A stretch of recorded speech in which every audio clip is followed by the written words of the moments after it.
नमस्कार।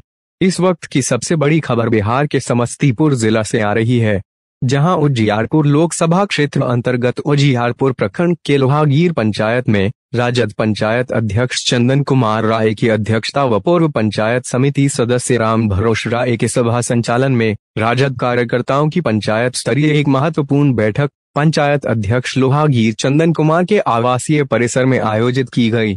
आयोजित इस बैठक में राजद उम्मीदवार आलोक कुमार मेहता को उजियारपुर विधानसभा क्षेत्र से लाखों लाख मत की बढ़ोतरी देकर जीत सुनिश्चित कराने पर बल दिया गया।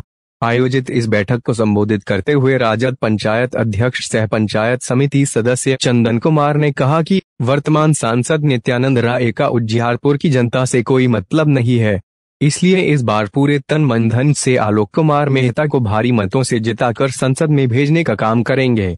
युवा राजद के प्रखंड अध्यक्ष मिथिलेश कुमार राय उर्फ मिथिलेश गोप ने देश में बढ़ते महंगाई पर हमला करते हुए कहा कि जिस मुफ्त अनाज का हवाला देकर भाजपा चुनाव लड़ रही है, असल में उस अनाज की आड़ में सरकार बाकी के अन्य दलहन, तिलहन सहित अन्य खाद्य पदार्थों पर जीएसटी लगाकर लूट मचाए हुए है। इसलिए इस सरकार को उखाड़ फेंकते हुए आने वाली पीढ़ी के लिए आलोक कुमार मेहता का हाथ मजबूत करना होगा। वहीं लोहागीर सरपंच निरंजन कुमार ने बैठक में मौजूद लोगों को संबोधित करते हुए कहा कि तेज और समझदार लोग ही अपने वर्ग में प्रथम आता है, इसलिए राजद प्रत्याशी आलोक कुमार मेहता जी का भी रोल नंबर 1 है। इसलिए हमारे प्रत्याशी आलोक कुमार मेहता के ईवीएम के 1 नंबर को दबाकर भारी मतों से विजयी बनावे। आयोजित इस बैठक में एलएनएमयू के चेयरमैन सह राजद के वरिष्ठ नेता व लोहागीर पंचायत के पूर्व मुखिया उमेश राय, राजद नेता रघुनाथ राय, नरेश राय, राम मनोहर राय, महेश राय, मिथिलेश राय, मुकेश राय, राजद प्रखंड अध्यक्ष प्रमोद राय, शिवनंदन राय, माले नेता राम भरोस राय, सीपीआईएम नेता राम विनोद शर्मा, बबलू कुमार, राजीव कुमार राय, विंदेश्वर सिंह, कपिल देव मल्लिक, शंभू नारायण ठाकुर, युवा समाज सेवी शिवशंकर पोद्दार के साथ साथ दर्जनों कार्यकर्ता मौजूद थे। अभी तक के लिए बस इतना ही। नमस्कार। जितना भी इस सभा में उपस्थित लोग हैं, सभी लोगों से अपील है कि तन मन धन से मान लीजिए इसमें लग करके और आलोक मेहता जी को भारी से भारी बहुमत से जिता करके सांसद भेजने का काम हम लोग करेंगे। तो उससे हम लोगों को आने वाले समय में मान लीजिए ज़्यादा से ज़्यादा बेनिफिट क्षेत्र को मिलेगा, क्योंकि हम लोगों का गांव पिछड़ा गांव है। अगर नेता सही नहीं रहेंगे तो गांव का विकास नहीं होगा। तो मेरा यही कहना है कि सभी लोग मिलकर के जितना ज़्यादा से ज़्यादा हो, वोट तो अपना देना ही है और वोट मांगना भी है उनके लिए, चाहे जितना हो सके संभव करना है। हमारे जितने भी लोग होते हैं वह लोग ये समझते हैं कि ये आया कि ऐसे किया, इसी को वोट देते हैं। नहीं, परिस्थिति को समझाइए और वोट करने के लिए लोगों को बोलिए कि देखो देश की स्थिति और परिस्थिति किस ओर जा रहा है, इसको संभालो। हम अपने बाल बच्चे के लिए वोट मांग रहे हैं। हम लोग अपने लिए वोट तो मांगे लोग दे दिया, जो चुक गए हम लोग। अब हमारी आने वाली पीढ़ी के लिए हम लोग वोट मांग रहे हैं, जो हमारा आने वाली पीढ़ी आगे की ओर चले और सही जगह पे जाए। मात्र 3 दिन हम लोगों के लिए चुनाव प्रचार का समय बचा हुआ है। इस 3 दिन में सभी लोग ज्यादा से ज्यादा प्रयास करें कि 1 नंबर में बटन लालटेन पर ही दबावे।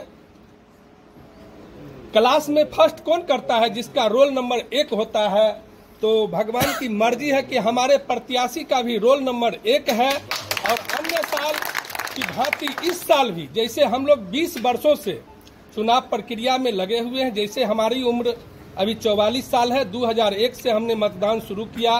प्रत्येक साल हम लोग महागठबंधन को अपने पंचायत से जिता करके, अपने प्रखंड से जिता करके देते हैं। इस बार भी प्रयास सभी लोगों से रहे और प्रार्थना करते हैं करबद्ध जो सभी लोग 1 नंबर रोल नंबर 1 पर लालटेन पर ही बटन दबावे। 2030 तक का पैसा हम सबने दे चुका था लाइफ टाइम के लिए, लेकिन उसको बंद करा करके प्रलोभन दे करके फ्री में हम दे रहे हैं। और आज हमको 749 रुपया का जो है सो रिचार्ज करना पड़ता है। तो इस देश दुनिया में जो है बहुत सारी हम गरीब, खास करके गरीब लोगों की ये समस्या है। आप इससे पहले देखिए, जो अभी तक हम लोग देख रहे हैं, जो भारतीय रेल के नाम से रेल चलता था, लेकिन आज भारतीय रेल को बदल करके वो अडानी का रेल चला रहे हैं। आप गौर से देखिएगा, अगर किसी गुमती पर खड़ा होइएगा स्टेशन पर, तो जो रेल चल रही है उसमें कुछ रेलों में आप देखिएगा लिखा हुआ होगा अडानी रेल। क्या भारत का सारा चीज खत्म हो गया और अडानी के पास चला गया? ये सारा देश की सारी संपदा को 2-3 कंपनियों को हाथ में गिरवी रख दिया है और वही लोग इस देश को चलाते हैं। जैसे कहते हैं मोदी जी, वैसे जो है मोदी जी करते हैं और उनसे चंदा लेते हैं। उसने बोलता है कि हम हिंदू हैं, हिंदू राष्ट्र बनाएंगे, और जो हिंदू है तो वो जो गाय काटने वाली कंपनी है उससे 250 करोड़ रुपया चंदा लिया है। तो आप बताइए आप किस तरीके का हिंदू हैं और किसको हिंदू का प्रचारित करते हैं, बुर्बक बनाते हैं। जो आप जब राम मंदिर का उद्घाटन हो रहा था उस समय, नाम हमको अभी ध्यान में नहीं है, 2 फेक लड़का जो हिंदू था वो बम बजारने के लिए या जो है वहाँ के डीजीपी को और उसको जो है सो ईमेल किया और उसमें कहा कि हमारा नाम फलना मुसलमान है, जबकि वहाँ का वो हिंदू था। और तब उसको जाकर के पकड़ा और जब पकड़ाया और जांच हुआ तब पता चला कि वो हिंदू है। 2024 लोकसभा चुनाव होने जा रहा है। यह लोकसभा चुनाव नहीं है, हमारे सामाजिक न्याय की लड़ाई है, हमारे संविधान की लड़ाई है, हमारे बच्चे की लड़ाई है, बेरोजगारी की लड़ाई है, महंगाई की लड़ाई है। तमाम हम लोगों की मुद्दाएं हैं। ये लड़ाई महागठबंधन की नहीं है। जितने भी दलित, शोषित, वंचित, अगरे पिछड़े लोग हैं उनकी लड़ाई है। लड़ाई तेजस्वी यादव, एबी वर्धन, सीताराम येचुरी, राहुल गांधी, आलोक कुमार मेहता, तेजस्वी यादव जी का नहीं है। लड़ाई तमाम हमारे सामाजिक न्याय की है। जो आज देश में जितने भी वादा किए गए थे मोदी जी के द्वारा, 15 लाख देंगे, 1 करोड़ साल में रोजगार देंगे युवाओं को, गैस सिलेंडर हम जो उस समय में 450 में मिल रहा था उसकी दाम को आधा करेंगे, डीजल पेट्रोल का दाम करेंगे। मैं तमाम लोगों बैठे हुए हैं, मैं पूछना चाहता हूं कि क्या मोदी जी के द्वारा जो वादा किया गया था एक भी वादा पूरा हुआ? नहीं हुआ। लेकिन हमारे महागठबंधन के जो 17 महीने की सरकार बनी थी, 20 में जो घोषणा हुआ था कि मैं बेरोजगारों को 10 लाख नौकरी दूंगा, 17 महीने जब नीतीश कुमार जी के साथ सरकारें बनी तो 5 लाख बेरोजगारों को रोजगार दिया गया। वो किसी धर्म और मजहब के नहीं थे। उतना ही नहीं, जो भी लोग टोला सेवक, धार्मिक मरकज, विकास मित्र, आंगनबाड़ी सेविका, तमाम लोगों की मानदेय में बढ़ोतरी हुई, किसी का दोबारा हुआ, तमाम लोग अब खुश हैं। तो लोग सामाजिक न्याय खोज रहे हैं, अधिकार खोज रहे हैं, रोजगार खोज रहे हैं। उसी तरीके से आज जो है हमारे महागठबंधन की ओर से, राष्ट्रीय जनता दल की ओर से घोषणा किया गया है कि बेरोजगारों को अगर महागठबंधन की सरकार बनती है तो 1 करोड़ युवाओं को नौकरी दिया जाएगा, गैस सिलेंडर 500 में दिया जाएगा, 200 यूनिट बिजली फ्री दिया जाएगा। तमाम जो गरीबी रेखा से नीचे बसर करने वाली महिलाएं हैं उनको साल में 1 लाख रुपया दिया जाएगा, जो 8,000 और 9,000 के बीच में महीना पर पड़ता है। हमारे युवा बेरोजगार हैं, महंगाई चरम सीमा पर है। तो तेजस्वी यादव जी ने जो 20 में घोषणा की है, 17 महीने की सरकार में पूरा करने का काम किया। युवा है, लोगों को भरोसा है, A to Z किसी भी जाति, धर्म, मजहब के लोग हैं उन पर भरोसा हुआ है। तमाम जातियां, धर्म के, मजहब के लोग युवा में जोश और खरोश है कि अगर महागठबंधन की सरकार बनेगी तो निश्चित तौर पे पूरा किया जाएगा। तमाम हमारे बच्चों की भविष्य की लड़ाई है, चाहे किसी भी दल के लोग हो। आज सांसद 1 महीने में वोट मांगेंगे, बन के चले जाएंगे, लेकिन हमारे समाज के बच्चे जब वो सांसद बनेंगे तो 5 साल पद पर रहेंगे। और इतना ही नहीं, मंत्री बनेंगे, हट जाने के बाद उनका आधा पेंशन मिलेगा। लेकिन जिस माता पिता ने बच्चे को जन्म दिया, पढ़ाई लिखाई शिक्षा दिया, और जब वो उस लायक होते हैं तो अग्निवीर दिया गया, उस बच्चे को 4 साल की नौकरी देगा। 4 साल के बाद क्या हुआ, बच्चा कटोरा लेके भीख मांगेंगे? ये लड़ाई है।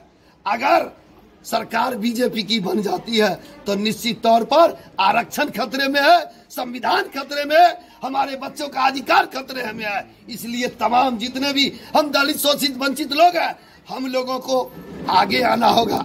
आलोक कुमार मेहता बनना होगा, राहुल गांधी बनना होगा, तेजस्वी यादव बनना होगा, सीताराम येचुरी बनना होगा, अजय कुमार बनना होगा, तब जाके हमारी लड़ाई पूरी होगी। आपको 5 किलो अनाज और 6,000 रुपया के लोभ देके प्रति गरीब से प्रति महीना प्रति साल में 25,000 से 30,000 रुपया जीएसटी के माध्यम से, टैक्स के माध्यम से आप लोगों से लिया जाता है। इसलिए आप लोग इस बात को गहन मंथन करते हुए पूरे लोहागिर पंचायत के 2 मतदाता मालिक हैं और हमारे महागठबंधन के संजीव बाबू हों चाहे शंभू भैया हों, जितने लोग बैठे हुए हैं सभी लोगों से इस बैठक के माध्यम से निवेदन करते हैं कि हर घर जाके निश्चित रूप से जो आपका प्रत्याशी आपके बीच में लगातार समस्तीपुर के धरती पर उन्होंने समस्तीपुर का नेतृत्व किया है। 2000 में कल्याणपुर विधानसभा से चुनाव लड़े आलोक मेहता जी। 2004 में आप लोगों ने अपार वोट से संसद बनाने का काम किए। जब वो संसद बने थे तो निश्चित रूप से पूरे समस्तीपुर जिला को अति पिछड़ा जिला घोषित करवाया।